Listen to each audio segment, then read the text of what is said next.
Let's Talk Migraine, where we talk about some of the hottest topics faced by people who live with this disabling and complex neurological disorder that affects nearly 40 million people in the US alone and 1 billion globally.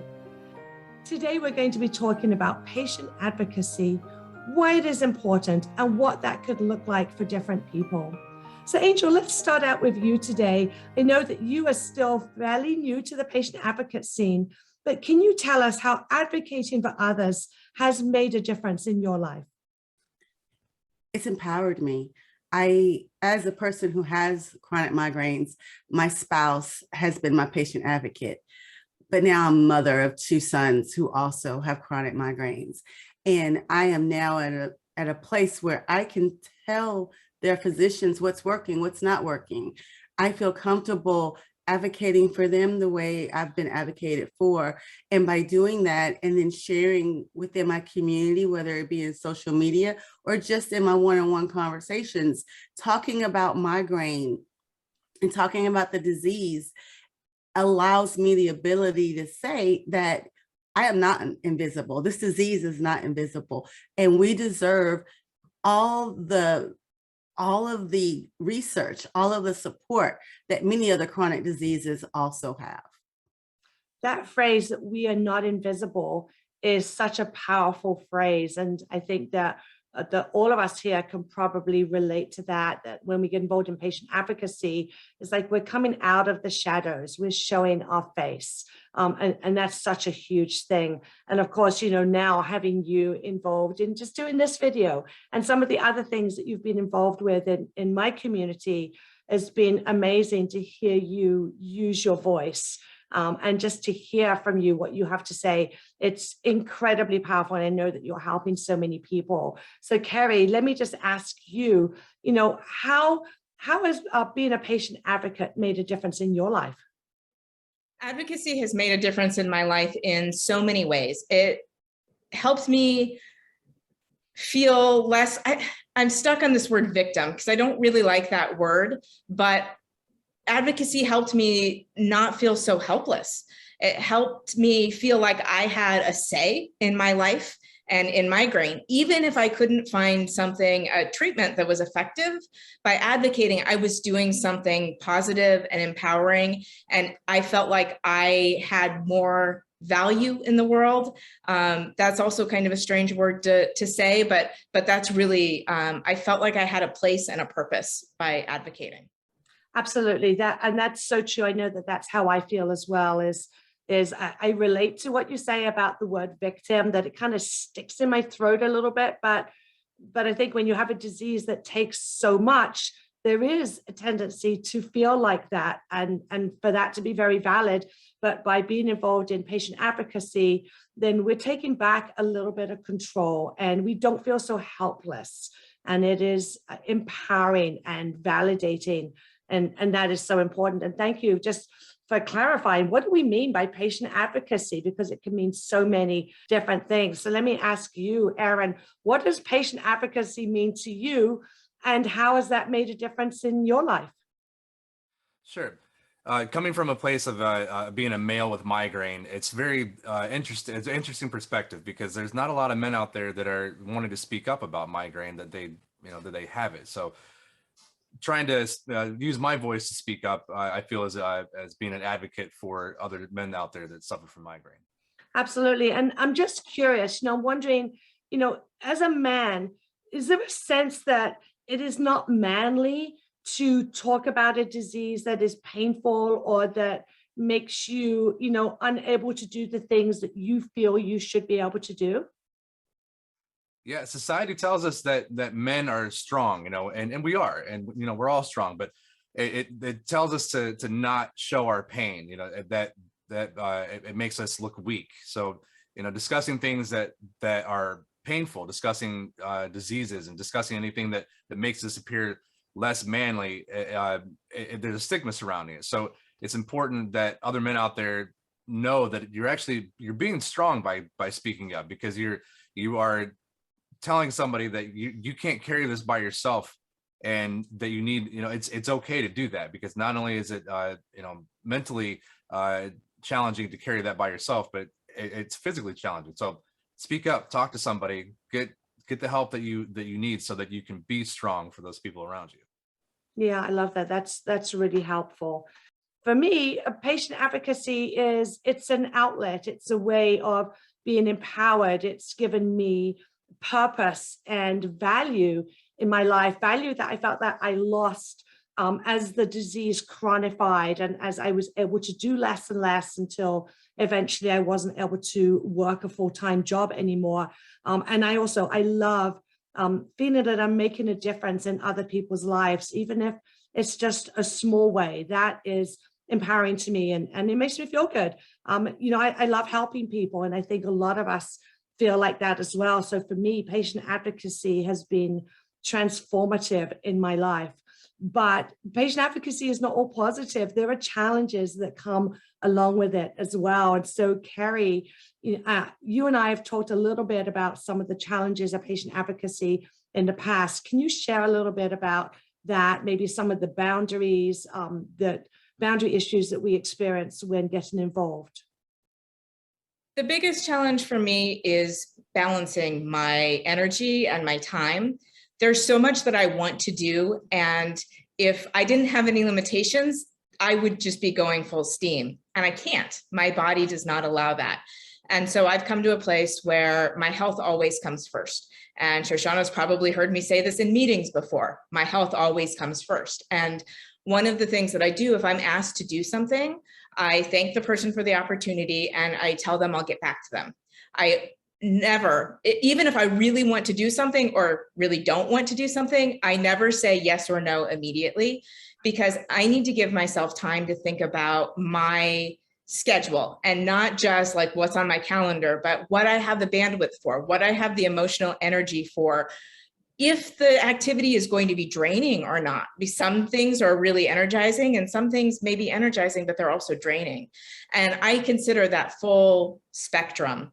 And that's how I create my boundaries. And that's how I decide what I'm going to agree to or not, because I have to maintain balance, because if my health falls to all of the advocacy work that I'm doing, then I can't live my life the way I want to.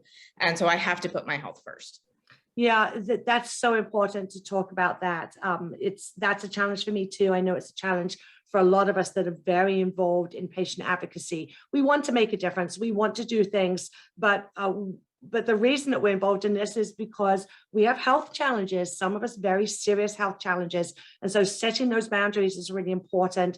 Taking the time to pause, just to stop and pause, consider the ramifications of saying yes to something is really huge. And then showing ourselves grace if we have to say no. It's okay to say no to things as well, even if we really want to do them. And that's a really big thing. And Carrie, you are an inspiration to me in terms of someone who sets boundaries. And I often think about the things that you've said about that when I'm feeling overwhelmed, I've taken on too much, which I tend to do, and I have to take a step back. I think about some of the things you've said. Just say no, letting people that know that you're saying no and why you're saying no really helps them. That is advocacy in itself. That's such a great point.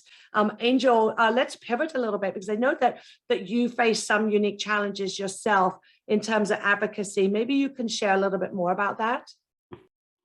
I have found that being able to add my voice to this community as a Black woman, understanding I similar to what Aaron's saying of you're supposed to be strong. I'm that strong Black woman and I can get through anything, that sometimes my bandwidth is exhausted, and it's okay to say I'm exhausted. I do not have to be Superwoman every day. Those who suffer with migraines do not have to be Superwoman every day. We don't have to live up to those stereotypes that say that we don't experience pain. We can advocate for pain management. We can advocate to be treated fairly through the healthcare system. All those things are equally important to all of us. So that has been a place where I feel my voice can be added. Absolutely. Thank you so much for sharing that. It's so important. And hopefully this is speaking to some people who are watching this. People may be wondering, you may be wondering, how can you possibly get involved in patient advocacy? There are things you want to do but don't feel able to do. You know, what you say about this sense of this need to be strong, Angel, but we can't always do everything we want to do. And so we have to sit and evaluate our priorities really carefully. I wonder if we can just pivot just a moment, and let's talk really briefly about the different ways that we are involved in patient advocacy, or that other people can be involved in patient advocacy. And so, Kerry, I want to bounce back to you, and maybe you can just share some of the things you do and some of the ways that people can get involved. Well, like I said earlier, just talking about migraine is a form of advocacy. But if you are interested in doing more and volunteering with an organization, Migraine Meanderings has an advocacy page that links to a bunch of different organizations that take volunteers for a wide variety of commitments. So don't think that by saying, oh, I'm interested in volunteering means that you're committing some outrageous amount of time. It may be that you're committing to design a poster for an event, if that happens to be your thing. These organizations understand that people with migraine have limited resources, and they want to help you take advantage of what it is that you're good at, what you enjoy, and you can donate that in a way to the organization. So that's on my Migraine Meanderings. CHAMP also has an advocacy page and a calendar of upcoming events. There are many different organizations you can volunteer with in many different ways. Yeah, absolutely. So, I mean, as Kerry says, it can be as simple as just sharing your voice, just speaking out. You can share your story. You can get involved in our videos that we do. That's a great way if you're willing to go on camera. You can share a photograph. If you're a writer, you can write a blog. You can write a story. If you like to do public speaking, there are opportunities for that. You could just buy a t-shirt and wear a t-shirt and a hat and use that as a conversation starter. There are organizations where you can get involved in policy changes that are really important. There are so many different ways that you can get involved, from the minimal to the very time consuming. And so don't ever think that this is something that is beyond you or something that you can't do. All of us can do something. You can just share a post on your own profile on social media. So, you know, Erin, what are some of the ways that you would like to point out to people that they could get involved in patient advocacy? Just talk, share your story. You know, if you're like me, I work with a lot of different types of people, and you can see on their face sometimes if they're in pain, and maybe just mentioning the word migraine and asking if they're okay. I've had people ask me the same thing, and sharing your story and sharing your experience is advocating just to get it out there.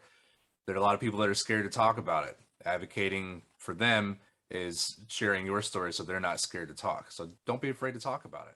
Yeah, definitely. And what about you, Angel? What would you, if someone was wanting to just get involved to begin with, they didn't know where to start, what would be some possible places that you might direct them to? I would start with just, if you do have a social media platform, post when you have a migraine. Just, today I have a migraine. And that's really how I started finding my voice. Is I was complaining about a migraine, and then I'd have another migraine. I complained about a migraine. I found a meme that talked about a migraine. I posted that. And then I noticed other people would say, wow, I have a migraine. Or when I'm facilitating or training a session, I might mention as a disclaimer, today I have a migraine, please provide me some grace. And you'd be surprised how many times afterwards, someone would say to me, first, I can't believe you did that session in so much pain. And I have pain and I don't even know where to start. And so by showing that, one, you can live and you can have an amazing life while you're also fighting a migraine it's advocacy all in itself. We are living advocacy voices. We just need to make sure that people can hear us. Absolutely. That's a great phrase. We just need to make sure that people can hear us. And so, obviously everybody is different. And so just like we like to do different things, other people will respond to different things. So it could be as simple as sharing a meme, like you said, Angel, or it could be, advocating for change, in Washington, D.C. It could be writing to your senator, your representative. It could be writing a story about what it's like to have a migraine attack. It could be as simple as just sharing, hey, I have a migraine attack today. This is what it feels like for me. All these are forms of advocacy. And as we get involved in advocacy, we're able to start seeing change. So as we speak up, together, we're able to unite as a community. We're able to find a voice. So if the four of us have separate voices, if we all use them, it's not like just four voices. Now it's exponential in the impact that it makes. And so as we all get involved in this, as we all start to share, we're able to bring change about. And obviously that change is important. We need more funding. We need more research. We need more awareness. We need mandatory education for doctors in medical school about headache disorders. There is so much change that is needed in the realm of migraine disease. And as we start to get involved in advocacy, we're able to start pushing towards that change. We really can make a difference. So if you or a loved one lives with migraine, we encourage you to get involved. Whether you like to write, are a public speaker, are passionate about policy changes, love encouraging others, want to share articles and memes, or just willing to wear a migraine t-shirt to start conversation, there is something for everyone. Don't ever feel that you are alone and that you cannot make a difference, because your voice and what you do matters.